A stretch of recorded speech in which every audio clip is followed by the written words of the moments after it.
Hey everybody, welcome to BrickVault. Today we get to take a closer look at an excellent custom-built LEGO U-Wing that was designed by the builder Caleb Ricks. It's built to perfect minifig scale, and it is highly detailed compared to that of what you would get from a LEGO playset. This ship first appeared in Rogue One, a Star Wars story, serving primarily as a troop transport, which is the reason why you didn't see it in any of the other space battles from the original trilogy. And despite the fact that this was developed so many years later compared to the Star Wars ships from the 1970s, it still does have a very familiar feeling, and it fits kind of right into this universe, which I like so much. Out of the vast amount of new designs that we've gotten in the past few years from the Star Wars franchise, I think designers have really gravitated towards the U-Wing for this reason, and Caleb Ricks, the designer of this model, did an excellent job knocking this build out. Before I get into it any further, I do want to say that the instructions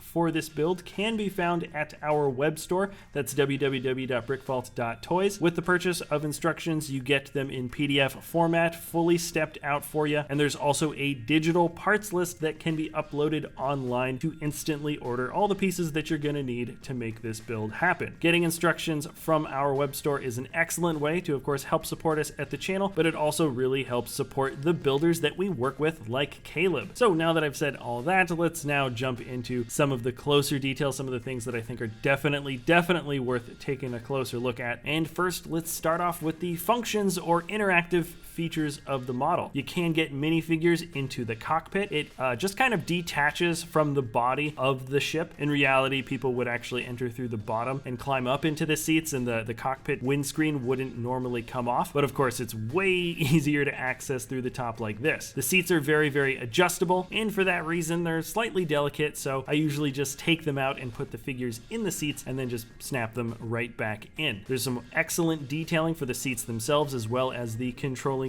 joysticks for either of the pilots. And sorry if you can't see from the angle that I've managed to get here, but it is actually quite roomy on the inside. The windscreen can be popped on quite easily, not bumping into any of the pilot helmets or things like that, and this part of the model is in fact quite strong for handling. Now moving a bit lower, this is how the side of the hull slides open. Not gonna lie, if I was doing it with two hands or picking up the model to access this area, it would go a little faster, but I'm doing it with one so you guys can hopefully see how it comes out, maybe a little bit clearer. But basically you can fold the doors outwards a little bit on those Technic lift arms and then slide it back. Once again, apologies for the bad angle here, but there's actually some detail on the inside of the ship, and there's quite a lot of room, enough for at least 5 or 6 minifigs to fit in there pretty comfortably. If you are at all familiar with the U-Wing Starfighter design, you're absolutely going to know what the last function is on this model, and I have to say I'm particularly happy with the way these wings were actually put together. There's a very clever bit of building that uses a joint that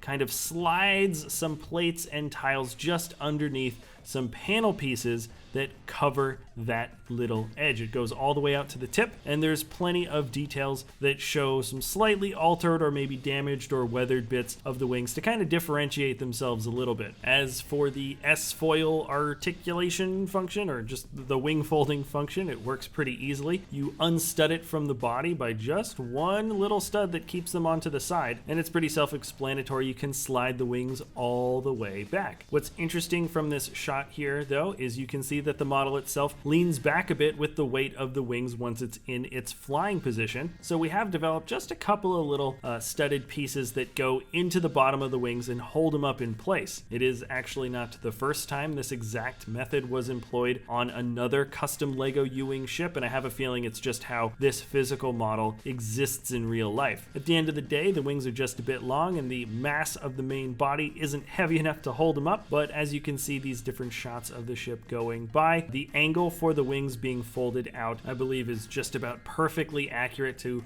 how the original model works, so that's really important for us. I love how that natural stopping point in the back works just right this way. And then, if you are a regular to our Friday mock episodes, or just have been following along to the minifig scale Star Wars ships that we're releasing, here's my favorite part of the bit. I didn't skip it. This is the size comparisons that we have for all of the different custom Star Wars mocks we have in our studio right now, or not even all of them. We definitely build all types of other mocks outside of the Star Wars universe, of course. though this has been sort of a personal favorite of ours. And I've seen this comment once or twice before on other videos, but once we have a minifig scale Y-Wing, I definitely want to get a total shot with all of the lettered Starfighters together. And I don't have to convince you guys of it, but this is the largest of all the Starfighters. Here it is resting in a very, very rough spot where it might end up in our Yavin mock. And it may be worth saying now, but we will have a slightly special discount if you did want to buy the instructions for both the U-Wing and the X-Wing if you bought them together. The X-Wing instructions and parts list have the option of going Blue Squadron, and also this U-Wing has the option of going full Rogue One colors. If you didn't notice yet, the blue on this particular model I'm showing you isn't quite the same from what you saw from Rogue One, but if you were to get the instructions and parts list for this model, both versions are included. That's why I've been showing the ship off with regular U-Wing pilots and not the crew that you saw from Rogue One. Also,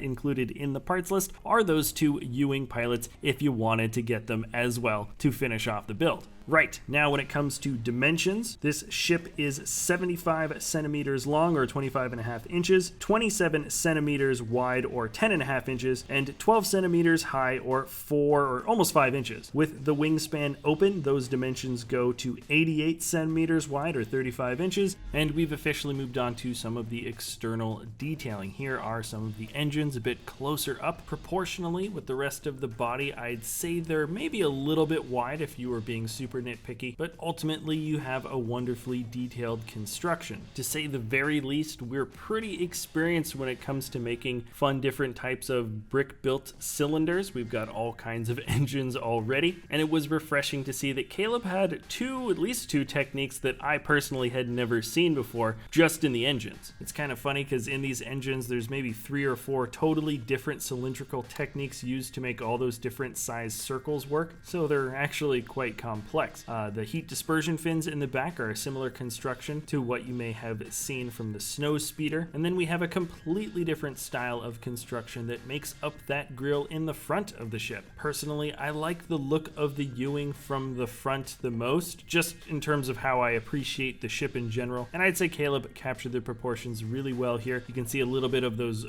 grills or vents sort of on the sides right in the front. The window is brick built, that window where you can see through the bottom and kind of into the cockpit still. And speaking of the cockpit, really quickly, you may have noticed that windscreen did have some white stickers running along the top. I just cut those off of random sticker sheets that we had. I didn't put a ton of rhyme or reason into it. This was just kind of a last minute ad in case you wanted to do something like that to bring up the detail. Now, I always like to show the handling of every model in each episode, and I'm gonna say right off the bat, guys, this is certainly one of the more delicate models that we have up in the web store. Ultimately, the handling is fine. If you've built this thing and you know where to touch this model, you're gonna have, of course, no problems, but this detailed U-Wing is over 2,500 pieces. It's a little heavy, and there are a couple of extremities and underside corners that need to be held in a particular way, which